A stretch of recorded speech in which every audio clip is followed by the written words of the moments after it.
with the name mountain bikes. Now, as it turned out, the guy whose specialty was trademarks screwed up that 2-page application. And I know now more about trademark law than I wanted to, but it turns out you can't trademark a description. You can't trademark red car. And so this guy got a note back from the Commerce Department that administers trademarks, and the note was to the effect of, is this a bike to be ridden only in the mountains? Now the proper answer for this is, no, it's a bike. You can ride it anywhere. But no. Our man, for his $125, said, oh yes, they're specifically for mountain riding. Well, then it's a description and you don't get the trademark. And that's why everything is a mountain bike now. And at the same time, how many people get to put a word in the dictionary? So we did. Anyway, Gary and I, we got rolling, with Tom Ritchie, we were a force in the bike industry. It was Tom that was really making us that force, because there were other people getting interested in these bikes. Joe was making bikes. There's a guy named Mert Lowell was making bikes in Marin County, inspired by the Koski brothers, who were our suppliers from their bike shop. And this guy Jeffrey Richmond had made bikes, but nobody was keeping up with Tom Ritchie. Tom Ritchie could make 50 a month. And so in our rented garage, for, I would say, maybe 5 or 6 months before the business really got complicated, I sat there with my best friend, and we made the coolest bikes in the world. Now, almost no one gets to be the coolest in the world for a minute. And here's my best friend and me, just 2 guys, and these bikes we were making, I mean, by then we knew that we had something that was unique and powerful. There was no way then to understand where it would go, but we knew it was the coolest thing that we had ever done. And certainly until the rest of the world kept up, we did make the coolest bikes in the world, and it was a moment that almost no one ever gets. About that time, I had several parallel adventures in the bike thing, one of them being my magazine. We thought, well, we had a road racing club, why don't we have a mountain bike club? And so we went to Wendy Craig's house, and we had a meeting at Wendy Craig's house, and we had a grandiose name. We were going to be the Marin County Wilderness Wheelers. Is that a mouthful or what? And the club had one meeting, because it turns out that mountain bikers are not really like road bikers. They don't come to club meetings. They ride their bikes. And so there was only one item of business that was transacted at that meeting. And somebody said, well, we should have a club newsletter.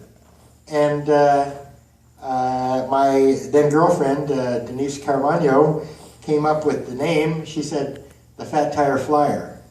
And when she said that, of course, everyone wound up on the floor laughing. It was such a great name that it assured her place in mountain bike history. And I have here the very first issue of the Fat Tire Flyer. And I have to say, the average PTA has a nicer looking newsletter. And this is, it's 4 sheets, what's it, 3 sheets folded and photocopied. So there's a total of 6 pages, and there's nothing in here that the people who got this didn't already know, because come on, there's only like 2 or 3 dozen anyway. How much news can you really, print up for your friends? But we did make one kind of critical error, and can't see it from there, but it says right here, issue 1. Bad mistake. Should have just said Fat Tire Flyer, this is it. But no, it said issue 1. And so people started asking the obvious question, where's issue 2? And so we put together another issue, and it actually became a thing. And the Fat Tire Flyer, like I say, was parallel to the mountain bike business. It was a conflict of interest, because we were running ads for our own business in my own magazine, you know, but anyway, I didn't really mean for this to do anything more than the mountain bike thing did, but it did. And this turned in, the Fat Tire Flyer remained in print for another 7 years and became really the only voice of mountain biking during that period until the market demographics got so attractive that really big magazine companies got into the game, and since the magazine was pretty much underfinanced all the way, we got buried pretty quickly. But it did turn into a real magazine. It's the final issue, and I'm very proud of, by the way, the wraparound, the cover, the picture wrapped around the cover. This was really the last of the era of actual paste up before the computerized layout and all that. Yeah. And so, as an artistic project, it was just an incredible amount of fun. As a money-losing project, it worked for that. I think we lost about $60,000 on this magazine. And fortunately, it was not my money. And, otherwise, I wouldn't have gone that far. But anyway, the magazine did turn into a real magazine. I really did enjoy in the 80s with the razor knife and the wax and cutting out the pictures and pasting everything down. When the first computerized layouts came out, they were all so vanilla and all so similar that really this kind of still stood out, but really the writing was on the wall, and this is in fact the last issue, 1987. However, the magazine took me to some amazing places. I went to Japan, I went to the I Did a Bike in Alaska, and I don't regret for a moment doing this. It was, until I did the book, it was the most artistic project I've ever been part of, and I'm very happy with that. But like I say, that was at the same time that I'm working in the bike business. The bike business itself was almost as shaky as a magazine, because the capitalization of the business came from the fact that Tom Ritchie could take $20 worth of tubing and turn it into something worth $400 or $500 by welding that tubing together. And so that was what was capitalizing the company, but our expansion was eating that up, and in fact we were going deeper and deeper in debt to Tom. We owed him more and more money as time went by, and we're all kind of trapped, because the only way for us to pay Tom would be to sell bikes, and if Tom cut us off, well, he wasn't going to get anything, but at the same time, if we don't pay him, he's not getting anything. So it was a very complicated situation. It's a bunch of people who like each other, want to work together, but it had become impossible. And by 1983, after 4 years working together, the business had changed quite a bit, and Gary bought me out.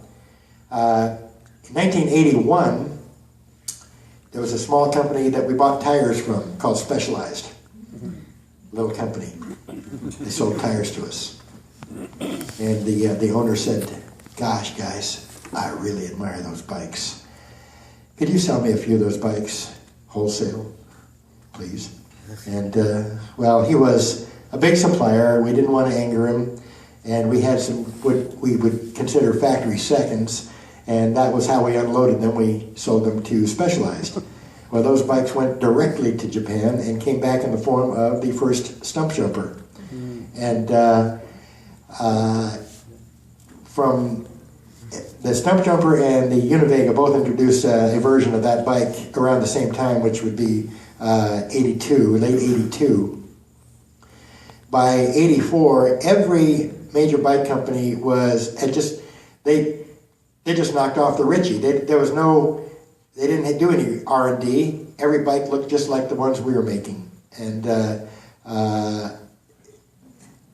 I don't believe that the industry has ever been revolutionized as quickly as it did between about 1982 and 86.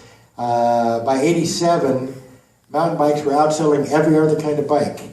And by then, of course, all the bike companies had their own R&D departments, and bikes were starting to show a certain amount of individuality. But the very first 2 or 3 years of mass-produced bikes, all they did was copy the Ritchie bike. Anyway, so I left the company. Gary became Fisher Mountain Bikes after I left in 1983, and I concentrated on losing money with the magazine. And I did very well at that, as I mentioned. But the magazine ended in 1987. I took jobs with various of the regular mainstream publications, but once you've published your own magazine, it's not very satisfying for someone else to tell you what you can or cannot write. With the Flyer, I had no limitations on what I could write or not. And I did not do product reviews. We don't do bike tests because all that, I can't even read a mainstream magazine anymore. I used to write for them, but I can't even read that stuff anymore.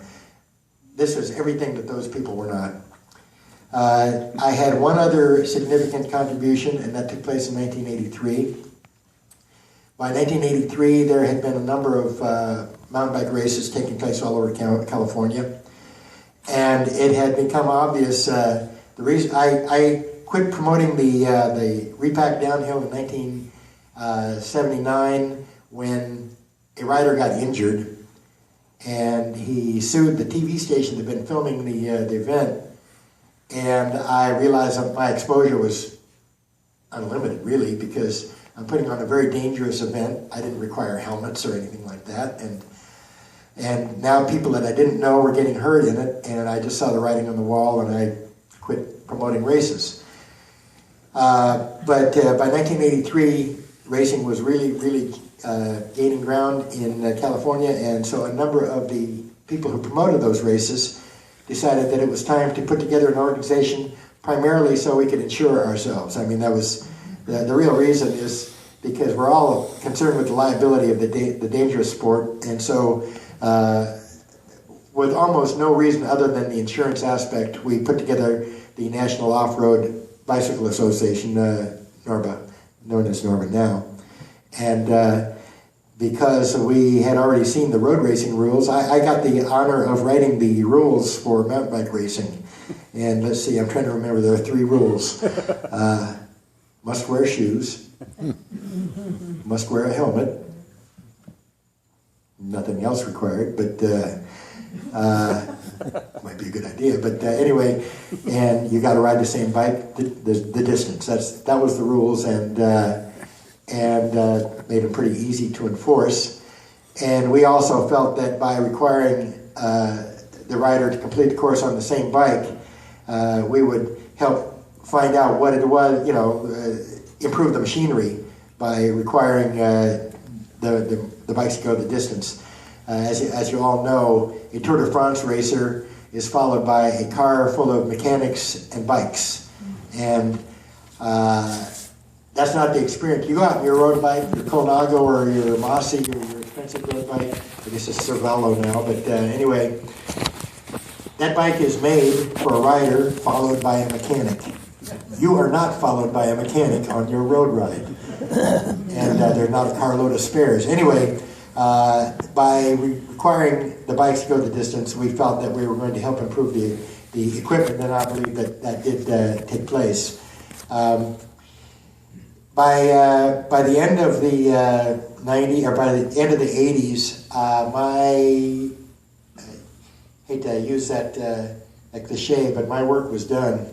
There was not much left for me to do in the bike business because I'm not a bike builder. I was a decent mechanic because Gary and I assembled a lot of bikes. I don't build frames. The magazine had passed me by, and I got out of the industry, and I did something completely unrelated, which is I moved pianos for 25 years. Got really good at that too. And then 5 years ago, I sat down to write the book because I had this amazing experience. I shared it with a few other people, but I was the only one really taking notes and keeping track, and I have these file cabinets just full of material that I wanted to share with the world. And I've seen the story told badly so many times, and even today, and I don't remember which of you said this, but somebody said, well, did you invent the mountain bike? And I have to say, the mountain bike arrived. What we invented was mountain biking. The machinery is what the sport required. Once you invent the sport, the machinery will happen. And so we came up with a sport, and then we had to come up with the machinery for it. But no, we did not invent the mountain bike. What we invented was a sport that requires bikes like that. And I'm very proud of that contribution. It's nothing anyone who knew me as a young man would ever have seen coming, because I was the wimpiest kid in my high school. But anyway, as you all know, I wrote a book. It's called Fat Tire Flyer. It came out so beautifully. I sent words and images to a publisher in Boulder.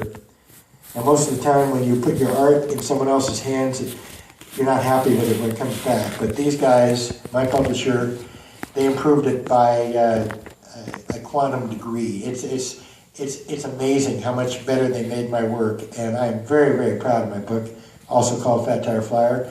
I am going to relinquish the stage, and you can see Billy Savage's film, Clunkers, and I'm in that also. But I've also seen this film a few times.